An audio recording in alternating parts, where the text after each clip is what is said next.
Ce sont ces clichés qui ont circulé sur un réseau social avec cette affirmation.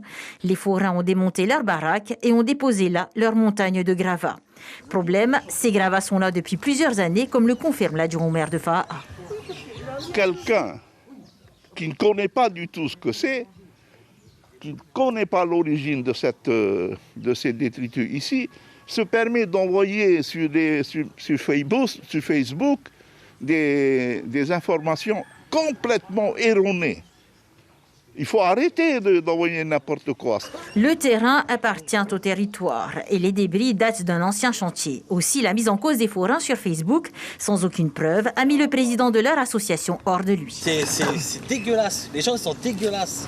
Pointé du doigt aussi pour ces immondices que des personnes sans aucun sens civique balancent ici la nuit. Jour et nuit, ils viennent déposer leurs déchets. Ils ont l'impression que vaille tout pas, c'est une poubelle à ciel ouvert. Et le problème, c'est qu'on fait passer les forains pour des grosses personnes sales, pour pas dire dégueulasses. Le problème, c'est que c'est pas du tout nos déchets. Nous, ça fait plus d'1 mois qu'on est fermé. On a entretenu le site. Quand on est arrivé, le site était dans un état lamentable. On a entretenu au mieux qu'on pouvait. Et aujourd'hui, on a disparu depuis 1 mois. On a toujours nos structures en place, mais il n'y a plus d'activité. Et on ne peut pas dire que c'est les poubelles des forains.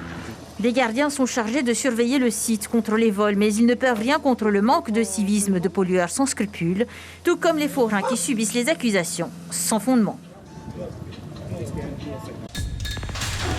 L'information en continu sur Polynésie la première, Internet et réseaux sociaux.